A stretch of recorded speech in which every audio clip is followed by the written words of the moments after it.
guys. First of all, thanks for having all of us, and nice to be here, and thanks for your interest. So I'm here, I'm Philipp Sentner, I'm the founder and CEO of Li-Fi, which is a bridge aggregation protocol. So we're in a pretty good position to evaluate all these different bridges. So I'm going to moderate this conversation with Sergey Gobinov from Axelar, Brian Pellegrino from Layer Zero, and then Nicolas Arqueros. Again, sorry? Arqueros. Arcanos from the Cometa, sorry. Yeah. I would say let's start with a round of introductions. Real quick, again, I'm Philipp, one of the founders of Li-Fi. As a bridge aggregator, we try to overcome the interoperability trilemma. We will talk about this a little later. But essentially, all these bridges are taking different trade-offs, and we try to provide developers the flexibility to choose whatever they need and programmatically determine what to use in the background based on their own risk profile. Yeah, we are a 30 people team and around 1.5 years on the market right now. Maybe Sergey, you can introduce yourself next. Sure, yeah. I'm Sergey, I'm co-founder of Axelar. We're working on secure cross-chain communication. We have a decentralized network that sort of connects and bridges different ecosystems. And yeah, kind of been working on this for a little over, just under 2 years now. So pretty excited to be here. Hey guys, Brian, one of 3 co-founders, CEO of Layer Zero. Hi, so my name is Nico, one of the core developers behind Milcomeda. What Milcomeda does, in simple terms, we allow to deploy Ethereum smart contracts in blockchains that natively don't support EVM. Maybe a little more tech explanation. We are like sort of like the VMware for blockchains, so you can do a plug and play of different virtual machines in other blockchains.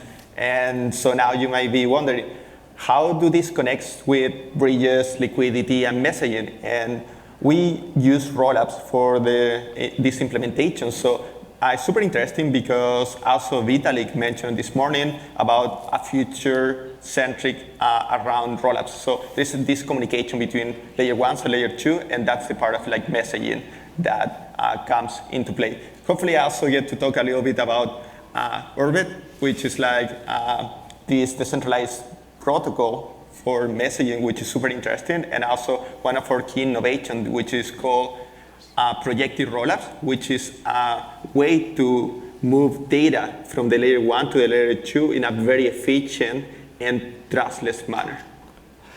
Thanks for the introductions. I would say let's dive right in. Maybe, Seki, you can tell us a little bit about permissionless bridges in general, and also how that feature of cross-chain messaging comes into play. Yeah, for sure. I mean, the basic idea is that, we live in a world of many chains, right? As you guys know, different chains have their different trade-offs. So the question is, how do you compose them together? How do you enable liquidity sharing across them? How do you enable application composition across them, right? So kind of earlier today, I think some of you guys saw sort of an announcement from Circle that they're building sort of a cross-chain, USDC, right, as a liquidity layer across different chains. So that's sort of one tool you can use, right, to move USDC around from one ecosystem to another, build applications around it. More generally, what we're working on, at Axelar are things like cross-chain messaging, right? So the basic principle is that instead of just sending assets, you can actually send programs from one blockchain to another, right? And those programs can execute actions. You can call a program as a message, and that allows you to really compose applications with one another, right? In the same way as you can call from one smart contract, another smart contract on Ethereum, now you'll be able to call from one application on one chain, another application on one chain by sending messages. And I think it's really going to change sort of the paradigm, and it's really going to change the way applications are built and composed, hopefully lead to better UX, more unified liquidity layers and composition across them. Thank you. Yeah, at Li-Fi, we get to see a lot of bridging projects, around about 70 bridges out there right now. Plenty of them have been around for a while. Some of them have seen more traction, like a multi-chain. Some others are having problems finding traction. In general, there is a differentiation between liquidity networks and arbitrary data messaging bridges, whereby the first liquidity networks came up much earlier than AMBs. So maybe, Brian, can you explain why liquidity networks came up first, and also, again, clearly differentiate liquidity networks from AMBs? Yeah, sure. Basically, early on, everybody thought just purely about bridging, about value transfer. So I have a bag of money, and like I want to go to this other ecosystem, so I'm going to go from Ethereum, I'm going to take my bag of money, and like now I'll have my bag of money in Polygon or Avalanche or Solana or whatever. And so like that was just the core use case that most people were thinking about. And it's very necessary for a lot of things, but it's really just like a special case of general messaging. And so like that's when we started looking at this problem as a whole, it was more like, okay, generalized messaging can do a lot of things. You really think about it as like a packet on the internet, right? You have like compute here, some payload, and like compute there. Now you have arbitrary contract invocation with the bytes array. You're just taking some payload and you're just invoking a contract on the destination chain. And that can be a lot of things. It can be lock here and mint there, burn and redeem. It can be, win a game over here and like mutate an NFT's metadata over there. It really can be anything that you can do in a smart contract. You just have a way to relay the payload that you're going to interpret on the other side. And so when you have that as like the core primitive, it's really interesting. You can build a ton of cool things, but then for anybody to like do useful things, you need that liquidity layer on top. And so this is yield aggregator is a great example. Like in an atomic setting, you might unstake like 10,000 here, and like you just stake it over there and stake over there. It's fine, it's easy. In a non-atomic setting between chains, you like unstake 10,000 here, and you want to stake it over there, but like you don't have inventory, right? You still have it over here. And so the whole point of these liquidity transfer layers was to like abstract that problem away. And this is with DEXs, this is with lending protocols, with the yield aggregators, tons of times where like that source of liquidity matters. And so that's why we built Stargate on top of layers. It was literally just to address that specific problem of like early adoption. And so when SushiSwap integrated, I think their first version of their integration was like 30 lines of code, right? And it's because that whole portion was basically abstracted away there, where they really just needed to focus on the contract invocation. So generalized messaging is literally just that connectivity or coordination layer between contracts, and then value transfer is just a thing that sits above. Perfect. Yeah, I also want to add to it, just to give you an idea about the diversity. We spoke about roughly 70 bridges, right? Regarding the arbitrary data messaging bridges, the big players here are Axelar, Layer 0, Nomad, Wormhole, and also Hyperlane is coming up. Was quite recently rebranded from Abacus to Hyperlane. So those are just a few players that are addressing that complex problem of arbitrary data messaging bridges, whereby you can build all kinds of stuff on top of that. And the rest is liquidity networks, essentially. Mostly trusted, mostly externally verified. We'll get to that. But Nico, as your own blockchain, as your own L1, like what do bridges mean to you? How important are they in terms of your go-to-market? Do you aim to build your own bridges, canonical bridges, or do you aim to partner up with Axelar, Layer 0? Like, what's your stance? Yeah, so a small correction, as this is like a common misconception. We are not a Layer 1, but we are actually a rollup. The same way that Arbitrum is its own rollup because it's a second layer optimism. So we are launching very, very soon as a rollup on Algorand. So we are a Layer 2 solution. And something really interesting is that we are talking a lot about bridging and messaging between different L1s, but there is also the case to how do Layer 1s communicate with their Layer 2s. And that's why I think like I can bring like something that talks about the same, but from the other side of the same coin. And we have been working in like multiple innovations, but the one that maybe is like the most interesting one is called projected rollups, which allows to read information from the Layer 1 on the Layer 2 in a very efficient and trustless manner. An example of this is, for example, Oracle data. So if you have an Oracle in the Layer 1, you are going to be able from the Layer 2 to read that information instantly and as easy as to read it from a smart contract, which is like really powerful because you don't need to reproduce the same infrastructure for DeFi in the second layer. And furthermore, we can do even like some cool stuff that you cannot do in the Layer 1. And this is like kind of crazy, and it's like something that's kind of cool. So for example, let's say that you have 10 DEXs on the Layer 1, and they have prices for a specific asset. In the Layer 2, using projected rollups, what you can have is that you can have a computation of their values. For example, you can have a weighted time average of their price read as a single value in the second layer that's trustless, and you are only reading this from one specific smart contract. So this is the type of stuff that sometimes you can do as a layer 2, but you wouldn't be able to do it between different layer 1s. All right, thanks. Now, I want to touch a little bit, like, why are there so many bridges? The fact is that all these bridges have to take different trade-offs. So first of all, it was a very big problem last year as new L1s and L2s came up to get liquidity from one chain to the other. But then some smart minds came up with certain frameworks around this. And the one thing that stood out was the interoperability trilemma. So all these bridges have to take 2 out of 3 factors and focus on that. The one is generalizability. The A and Bs here, they focus on that, right? It's how generalizable is a bridge? What can you do with it, essentially? So the more generalizable, the more use cases you can build on top. Layer 0 and Axelar are maxing out on this, for example. The next factor is extensibility. So how easy is it for a system to expand towards another chain? Also, specifically when it is all about leaving the EVM and going to Solana or Cosmos or whatsoever. So extensibility is another factor. Most liquidity networks we are seeing are focused on EVM, and for them it's quite hard to go to Cosmos, for example, or Algorand. The third factor is trust minimization. And that's quite an important one because we are leaning towards blockchains because we want to get rid of intermediaries. Now we're introducing bridges in between them, and we're introducing intermediaries again, those we wanted to get rid of in the first place, right? So we need to ask who is verifying that system and what would it cost to corrupt it? That's a quote, by the way.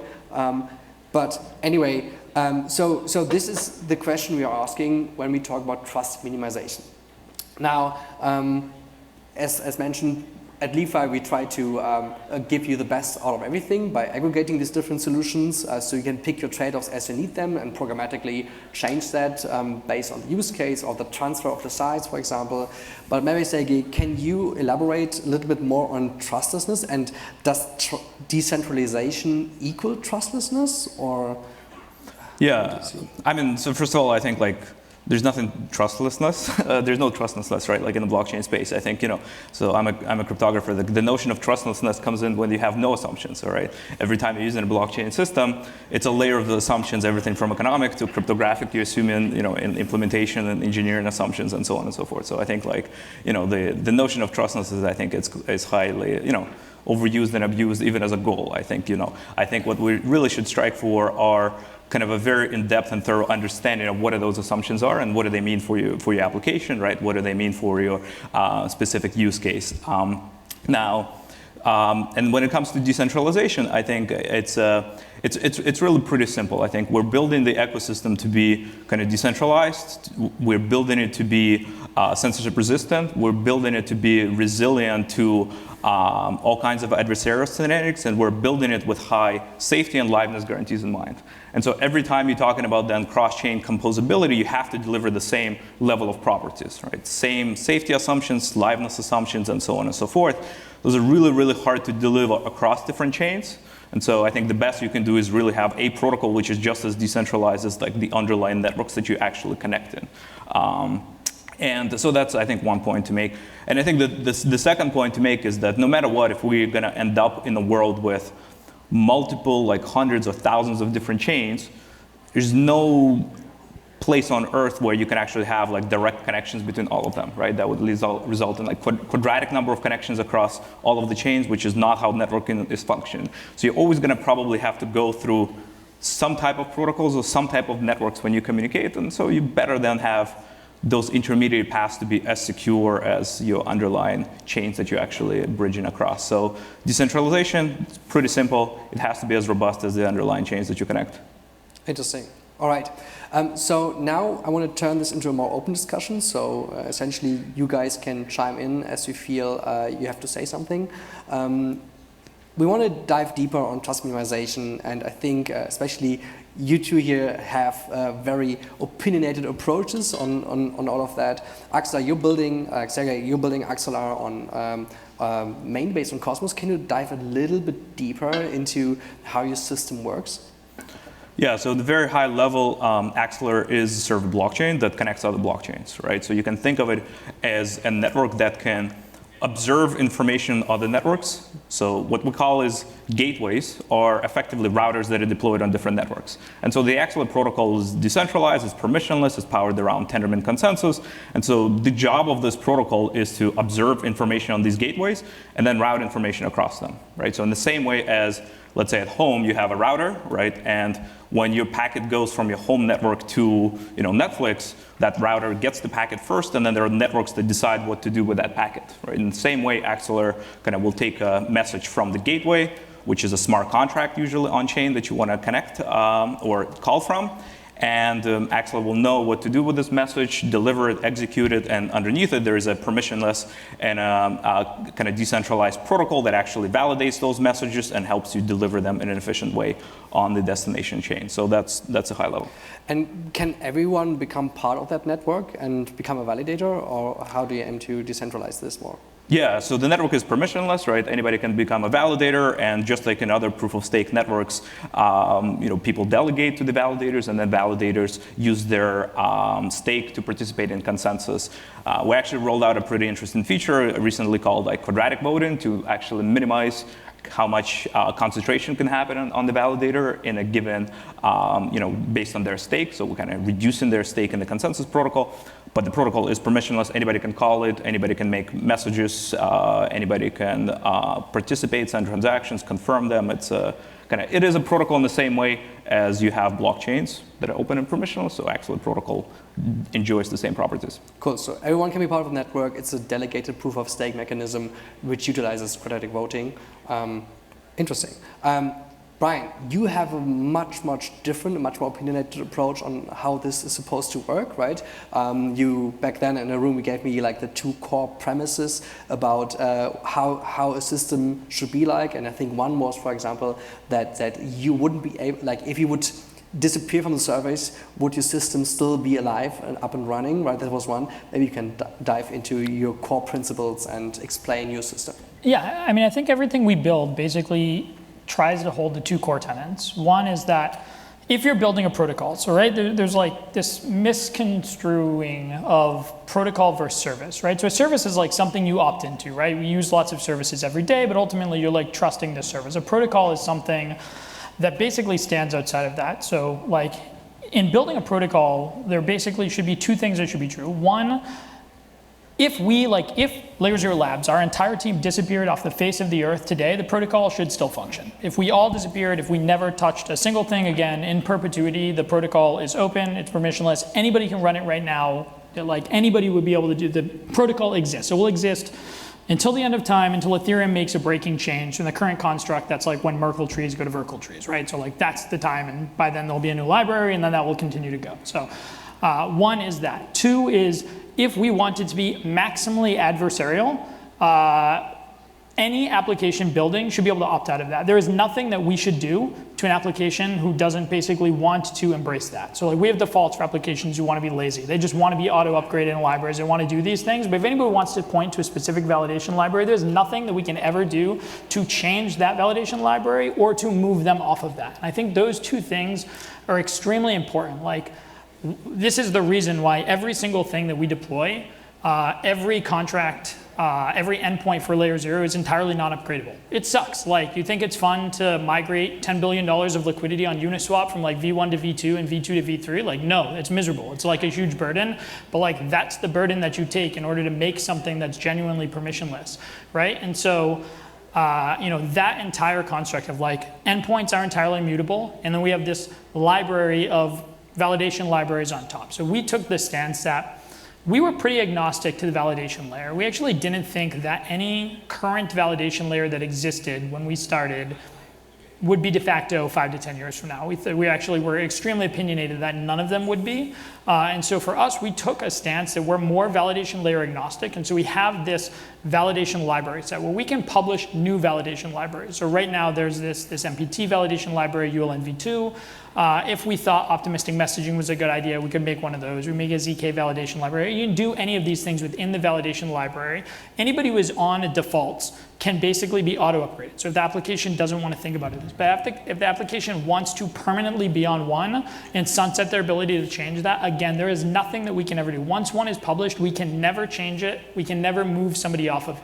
And that's super important because like, maybe we make a new validation library that's 20% more gas efficient. Great, fantastic. A bunch of small protocols might say, awesome, let me change, I'll take the 20% gas efficiency. The largest protocols in the world will probably say, you know what, I would rather stay and be 20% less gas efficient, but stand the test of, like be with this library that stood the test of time. I'll wait until the new one is battle tested for 9 months and then we'll move, right? And so I think any system that has the ability for contracts to be upgradable, where that system can change the underlying security properties. Like it's great, it doesn't matter what's above. You can say it's optimistic, you can say whatever cool thing is up here.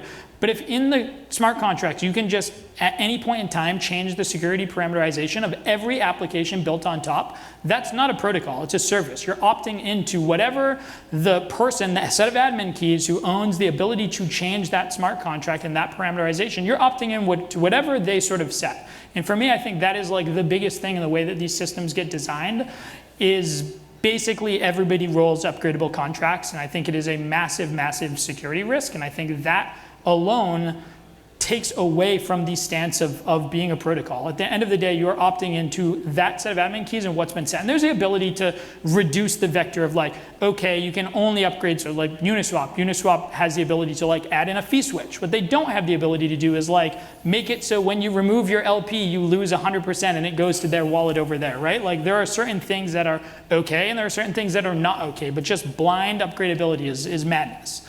Yeah. Could you quickly dive into your system of having a relayer and an oracle? And maybe also, why I'm addressing this, yeah. There is, like, when layer 0 gets discussed, often that thing, hey, relayer and oracle could collude somehow. Could you maybe also address this in the same way yeah. to get a better understanding of this? 100%. There's collusion, like Sergey was saying, right? There's layers of trust basically in any system.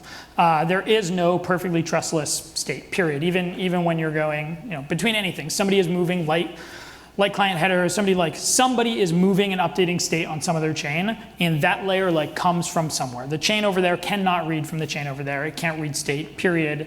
And even within that, you're trusting the validator set of the chain itself. And sometimes incentives, even if the Ethereum validator set was writing headers to a destination chain, they have very different incentives to be truthful on Ethereum versus be truthful over there, right? Mm-hmm. They're very economically tied to their home chain.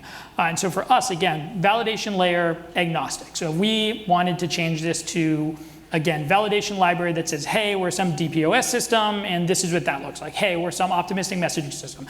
Anybody can make, we can push any number of validation libraries to that layer. So we're actually not, again, very little conviction on any current validation mechanism. The current mechanism is such that it's open. So imagine right now, effectively 2 systems are passing state data. You're breaking apart state data on source chain. You break apart this transaction proof into block header, transaction proof, submit them, do them PT inclusion proof, and then sort of pass the payload on if that's valid. 2 parties doing that. We call them oracles and relayers. Every major oracle is working on this. So Chainlink, Switchboard, Band, Flux, multiple subnets, multiple large protocols. So all of these are running this own component. Oracle was a bit of bad naming by us, bit of a misnomer. It was really just a system, right? End of the day, only constraint in the Oracle is the output is a block header to the destination chain. These could be 1,000 nodes, they could be 1 node, it can be anything in between, can look like whatever, as long as they output that block header. Relayer, same exact thing, a little bit more nuance there. They have to deal with gas abstraction and some other stuff. Ultimately outputs a transaction proof. Main thing was risk charting. So our biggest thesis was middle chain. You'll basically never have one system that sits in the middle that has the correct economic properties to secure every single chain tied together. You're just not gonna have a chain that is secure enough to secure all of Ethereum and Solana and all of these other chains. And so the crypto economic security of that gets really bad and has these really adverse incentives of okay, we secure 5 billion, but now Uniswap opts in and it's 20, and Aave opts in and it's 50, and every new application opting in is creating an adversarial set of incentives for existing applications unless the bond in the system is growing quasi non-linearly to the amount being secured. And so that itself was a big issue. So the point of risk charting was let's say you have some system of crypto economic security 2 billion. Let's just say that's a thing. If you trust that, you can secure about $2 billion. We'll just say loosely. But at the same time, if you take that system and now have this spread where applications define their own relayer set, where there are other relayers, now it still takes 2 billion to break this original system, but you have relayer A, relayer B, all the way through, right? And this system is broken and relayer A is broken. Well, now you win this shard, right? You don't win the entire system. It's not systemic risk at its whole. In most applications, you're going to opt in. These shards are going to be like heavily aggregated where there will be large pockets, but the most important thing is that if you are an app, if you're Circle, right? Say Circle themselves, say, hey, we're totally fine using this system. So we just published a demo with Circle today. It's up. You can go play with it for their new cross-chain messaging system. So that's awesome. But let's say they say, okay, Bridge is fine. Like, we like the general message passing, but we don't want to trust a general system. We don't want to rely on your security properties, so we want to have some signature in this. We want to run some component ourselves. Now Circle has the ability to say, of every single message that gets passed, we will also provide an attestation. And basically, they run the Oracle, they run whatever, they have one attestation in that system. And now even if every other system, every single other actor within the entire system is malicious and colluding, it doesn't matter. Their little shard here is entirely protected. And I think that was the general concept, was allow applications who want total sovereignty over their security, who want to have some play into this, have the ability to do it. Again, most don't care. Most are willing to opt into existing systems. That's the general thesis. Interesting. Yeah, I guess I just want to get back and then just add a couple of things. I think there's a fundamental difference between a protocol, right, and kind of the underlying validation network. I think what Brian is kind of getting into it, right? So kind of the protocol by default are semantics. Okay, so you can write your semantics of what it means to talk from A and B. And I think one of the reasons you're actually seeing a lot of the attacks in the space and a lot of compromise in the bridge space is because actually the validation layer is broken for most practical purposes. You either have a smart contract bug that the validation is broken, or you have an attack on the multi-sig because it runs behind 2 nodes or 3 nodes. The keys are compromised. The reason interoperability is a hard problem is because of the validation layer. And I think while I think the message semantics and the protocol, to be honest, I think it's pretty similar across all of the ecosystems, across layer 0, Axeler, and IBC, and so on and so forth. You send in a message from A to B. This is the message you send in, right? This is a simple semantic. It's the validation layer itself that's the hard problem that I think many people have tried to solve, many people sort of have failed to solve, and I think that's where I think innovation has to continue happening within it. But I think this is sort of the hard problem. And I think the other point to kind of Brian's thing, I think there's a general notion actually that's happening across the whole industry that's called actually sharing security, right? And within Cosmos it's called a kind of interchain security. Within other app chains, I think it's starting to happen as well, where layer 2 is kind of rely on security of layer 1s and so on and so forth. But I think that as a notion is going to continue spreading through the whole ecosystem, where chains can borrow security from one another, right? Applications can borrow security from chains. Chains can borrow security from the applications. And I think as we continue bridging all of these ecosystems together, that sort of universal economic security and a uniform security across pretty much every chain and every application is going to be inevitable, and it's going to be happening more and more, right? Where you can borrow security, you can lend security, you can amplify security, and I think we're seeing that across the whole industry. So can we touch very quickly on the upgradability piece? Because I know you said most of the hacks were because of admin keys, but isn't any contract that is upgradable just at the mercy of the admin keys? Doesn't the system basically reduce down to that? So that's why I said you really have to understand what is the whole system. You have unupgradable contracts, but you have oracles and relays that can be upgraded, right? For instance. So that means you just move in your trust assumption from unupgradable contracts to another intermediate layer that can be upgradable. And so you have to really understand coherently what is the system is, what are the underlying security trade-offs. Every system is upgradable in one way or another, right? But Ethereum just went through an upgrade, right? Cosmos Chain's upgrade, during the Terra compromise, we saw an upgrade during the validator set. So everything can be upgraded, but just by having unupgradable contracts, you're actually not solving anything if your underlying intermediate system or protocol can be upgraded. No, because again, the application can basically have a mandate on that, right? So the application, if they run one of their own components, they have the ability to say, as long as I'm not malicious, there's nothing anybody can do. If you can upgrade the endpoint that says, hey, actually, we're going to change what the validator set looks like on you. We're going to change the number, in an optimistic messaging system, the Nomad contract hypothetically could have said, hey, we're actually gonna have 0 watcher time and we're just gonna take everything, right? So like all of these constructs, like if you can change the underlying security properties of the applications. Yeah, but I think like upgradability of contract is a solved problem, right? Like every system goes through upgradable contracts, Uniswap compound. You get to decide whether or not your contract's upgradable. You get to decide whether in logic you're upgradable or not. But again, like there are a lot of intermediate systems, there's a lot of intermediate code that can and cannot be upgraded, and so just by saying contracts are unupgradable and therefore it's great, like it's a good thing. I'm not saying it's a bad thing, but it's far from sufficient to guarantee robust end-to-end security. I would also like to add, like, there are multiple ways to, to improve the security around upgradable contracts, like delayed deployments, for example, right? That you simply build in a delay, and during that delay, that upgrade is challengeable. So yeah, but nobody does that right now. I agree. There's tons of ways. The same thing to make the surface of what you can upgrade. I don't think there's no one does. I think we have spoken to people that choose upgradable contracts, for example, to stay lean in the beginning. Can you show me one messaging system in production that does that? No. Okay. All right. I can't refer to one. We are speaking to plenty of ones, and obviously, we have these discussions internally a lot. But yeah, okay. There are different approaches. There are different approaches to all these things. Unfortunately, Wormhole didn't make it today. Couldn't make it. They right now have a proof of authority concept where they have 19 validators, and these validators are known companies. Are these systems? Is this system like equally safe than yours, for example? Maybe say you can dive into that. What's your stance? Yeah, I mean, I think on a high level, right, like you have to understand what is the underlying kind of properties that the protocol provide. And I am all for having a protocol that's as decentralized as the base chains that you connect, right? I think that should be the premise. I think you see a lot of kind of federated or centralized system. I think, Oracle's relayers, kind of if they're closed, like you're relying to those parties, whether or not it's 2 or 3 parties, but you're trusting them, right? If it's 19 validators that are signed in, you're trusting those parties.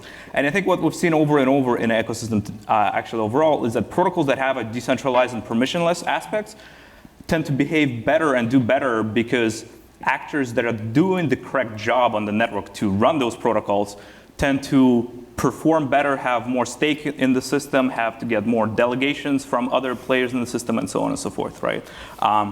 Decentralizing software stacks across these validation networks is incredibly important, right? And every time you are dictating who the validator should be or dictating who should run this validation oracle, you are assuming a particular deployment, you are assuming a particular, trusted computing base, and that's what your assumption is. And I think having protocols that can kind of evolve on their own, have a community choose the best participants, have a community delegate to the people that perform better in those protocols, I think it's kind of ultimately how the blockchains function today, and I think it's been proven to be, pretty robust model. Okay.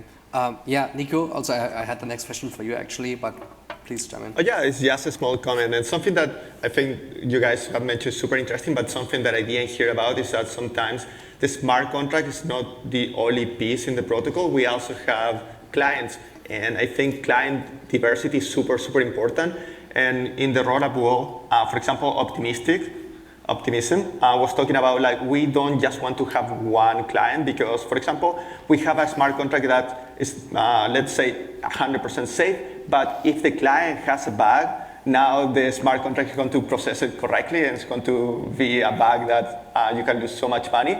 And also the other part that I think the industry haven't talked that much about formal verification. We talk about audits, but we are still people, and I think like for smart contract, we want to have formal verification because that's going to get us closer, but also still it's not enough. So I just wanted to add those 2 points.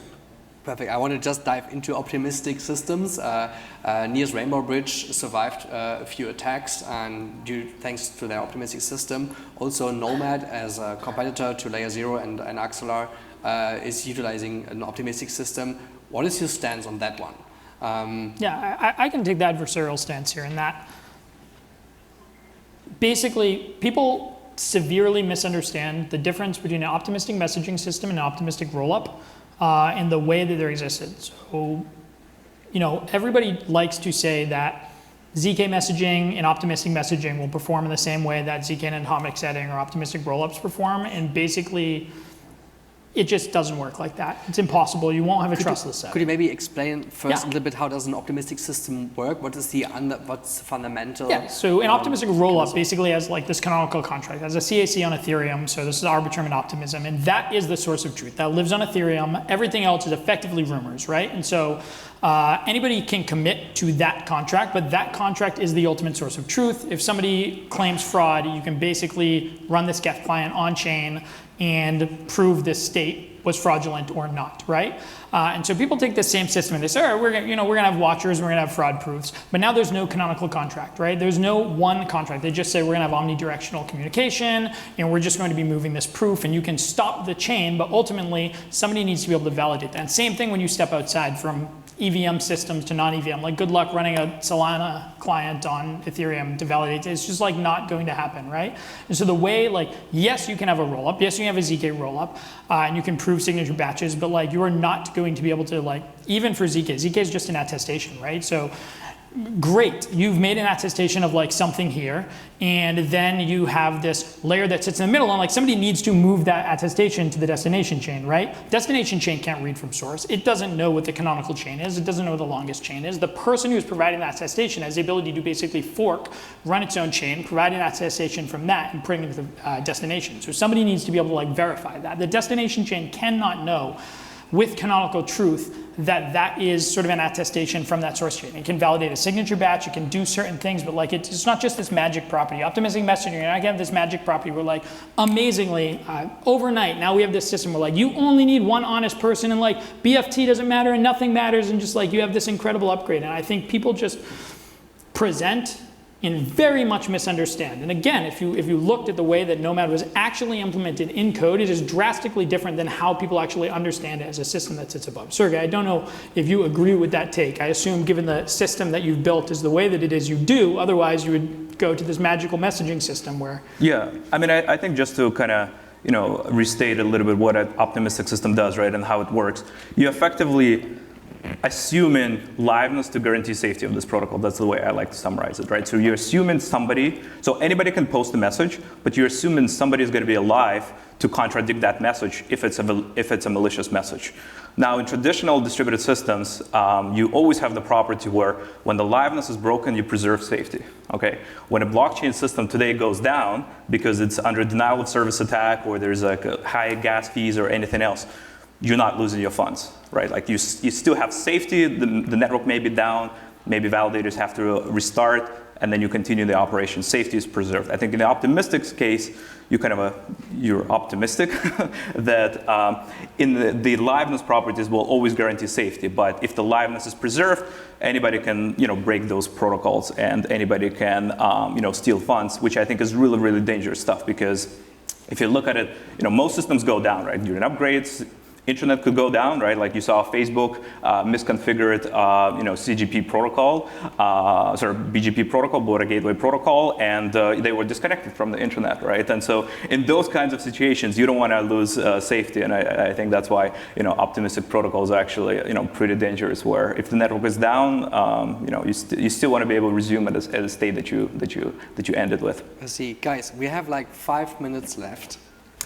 Unfortunately, no Q&A was planned in, but I'm wondering, what do you think? How do the next 2 years look like? Can we just do Q&A? Yeah, Can we just ask questions? Right afterwards. Sorry, not part of the initial.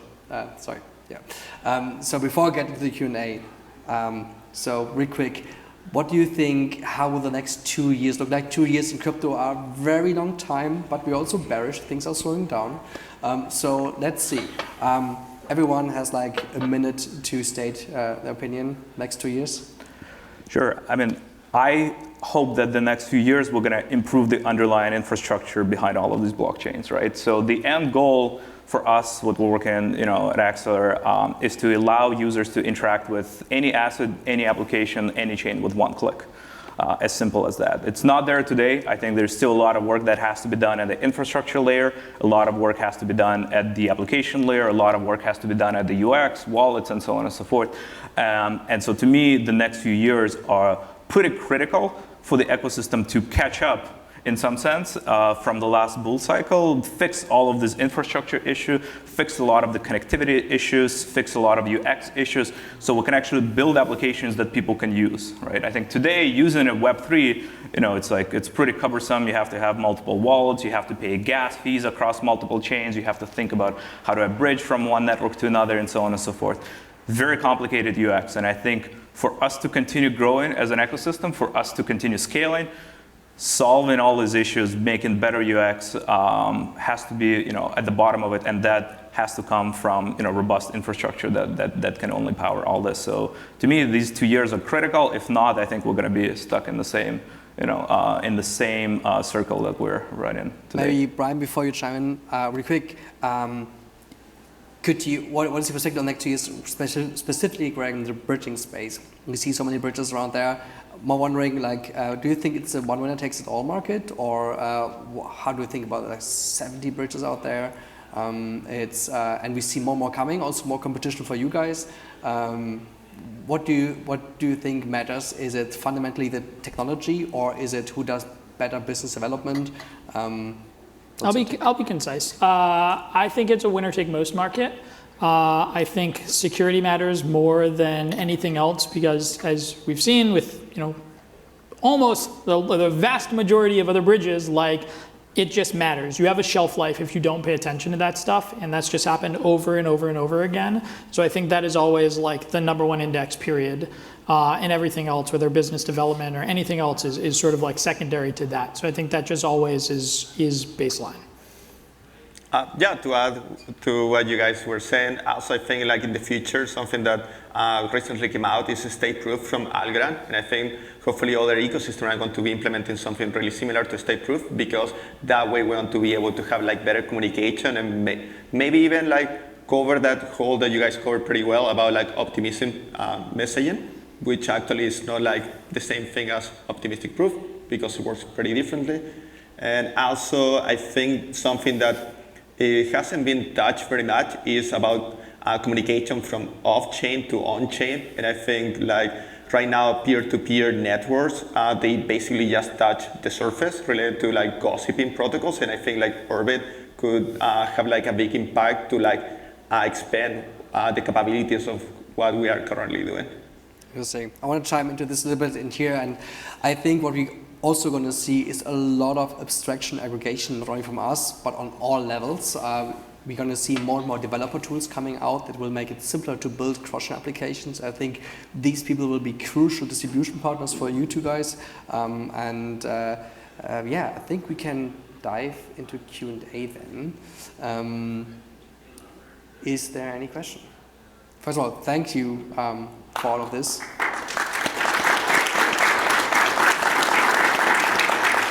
There's a lot of content, so I hope you guys could dig it. Yeah. One thing, I'm a big proponent of Bitcoin Lightning Network and see a lot of development in it. In all of this work that's going on up there, does Lightning factor into your thinking at all, especially the upcoming Taro protocol, which will allow you to wrap arbitrary tokens or just deploy arbitrary tokens now on Lightning? Are you tracking that stuff, and does that fit into your thinking? I mean, for us, I think we keep track of Bitcoin and in general developments right around it. I think we actually build on a test network a connection to the Bitcoin to help it connect with other ecosystems. To us, Lightning is sort of a kind of a layer 2, right, in some sense on top of Bitcoin, if you will. We keep track of it. I hope there will be better composition between it and other networks, but I don't actually know, how that would look like right now, and I think I would have to study deeply what the trust assumptions would be, to be honest.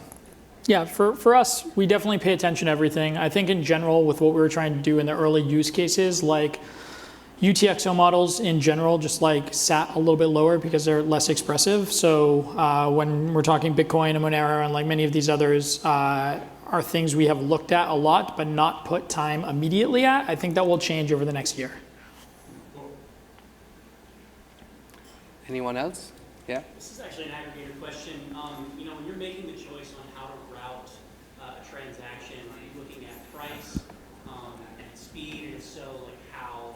Obviously, from an L2 to an L1, it's easy to say that's going to take 7 days or something like that. But if you're looking at several different bridges, can you estimate time? Are you estimating cost? How do you route that? Yeah, so in general, the way we position ourselves in the market is neutral. So we are having conversation with our integration partners or potential customers, and we're like, all right, what is your use case? What's the average transfer size? What is transfer frequency? And who's your client? And then based on that, we can already whitelist or blacklist or deny certain solutions. So we are narrowing it down in that sense. In general, our API works in a way that you can on a per request basis change that behavior. You can allow and deny bridges as well as exchanges and whatever is available. Pretty flexible, so you can programmatically create your own risk profile. In general, we prioritize based on security over speed over cost, essentially saying the user is willing to pay for security and speed. That's like the default pattern, which then still respects your own choices. And that's about it. The bridging space right now has too many limitations, so actually the smartness of the system is fairly limited in the sense that often it depends on source and destination. It depends on do we need a specific feature like a contract call on the destination chain? Is there enough liquidity? Right? Especially market makers are have a huge problem using bridges because simply the supported transfer sizes are too small. I think Stargate is a very deep in liquidity. It's a good example for it is doable. Also, we see bridges that are utilizing market makers on both ends, like Hashflow. There are so many ways. So for us, it's bringing these pieces together and then find the solution that fits you. But we are heavily shortening your go-to-market in that sense that you don't have to make the choice, you don't have the integration and maintenance overhead. And hope that answers your question. Shout out to Hashflow, who's also built on Layer 0. So, yeah, perfect. Okay, so if we don't have any other question, I think that's it then.